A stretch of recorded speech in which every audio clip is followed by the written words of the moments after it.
One of the most frustrating things when it comes to setting salaries, finding proper benchmark. And today we're exploring how generative AI can help us solve this problem. I'm Johannes Sundlo, and this is where I try to demystify the ins and outs of generative AI for HR and for leaders as well. Traditionally, when we set salaries, we look at benchmarks and we buy benchmark data from whatever vendors there are available. There are the traditional players and there are also newcomers in this market as well, who provides us with valid benchmark data for the roles we either try to hire or for the people that we already have hired.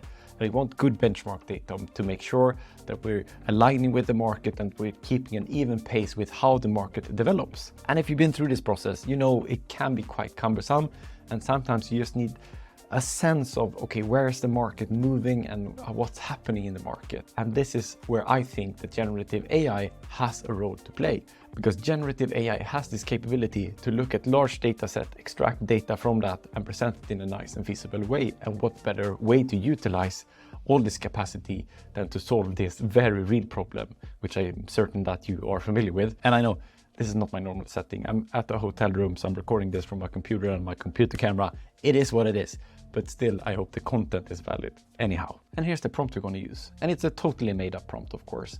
And it's New York, and some might say, but is this valid in other areas? Yes, it is. As far as I've tested this out, it works almost everywhere. Of course, there are places where there is no valid data, but then you can always aggregate up one level. So for example, going from city to state or from state to country, then at least you get a sense of what the market is paying for certain roles.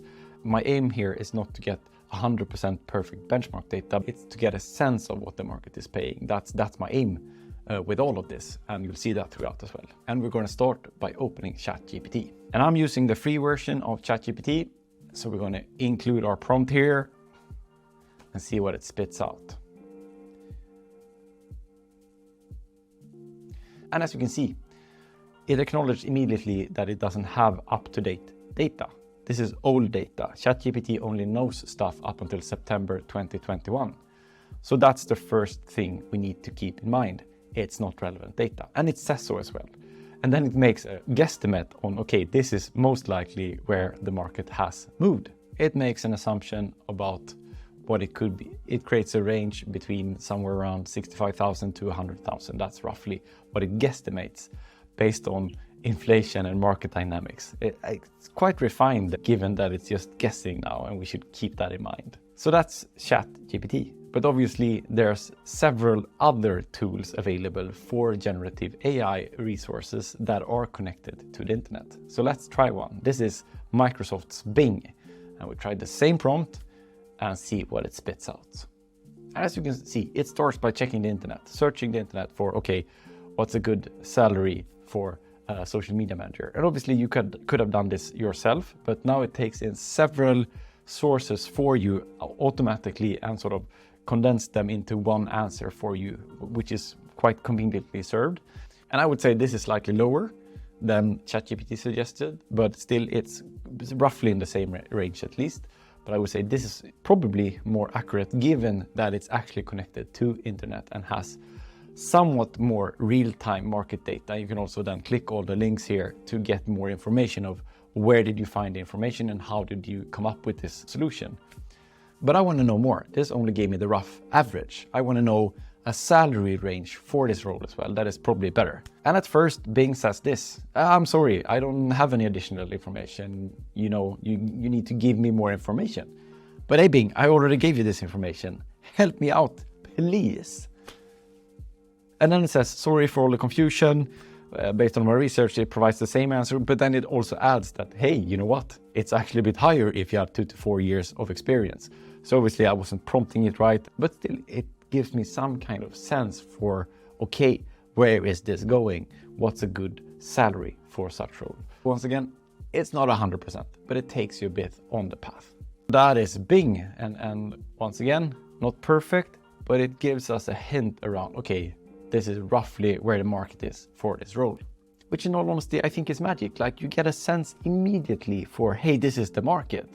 It's quite remarkable that you can now find this at your fingertips for free. But we do have one more tool to try out. Let's try out BART from Google as well and see what BART provides us with. Will this provide us with good salary benchmark? boom, here we go. This is what BART spits out. And I would say this is structured in a way that makes it a bit easier to digest, at least for me as a HR person. This is how I used to consume benchmark data. It's structured in a very pragmatic way, and it also gives a bit of context to how it sets the different ranges.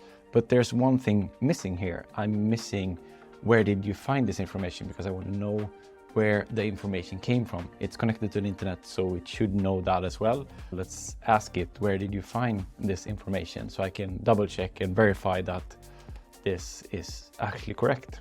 And here you go. Here's the sources where it found the information in the answer that it provided.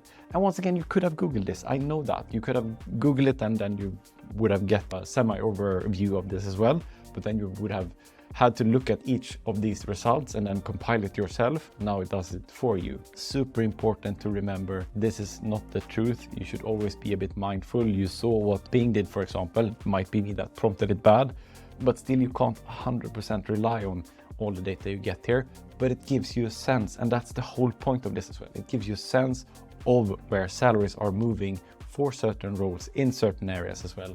And that I find really, really useful and helpful in my day-to-day job.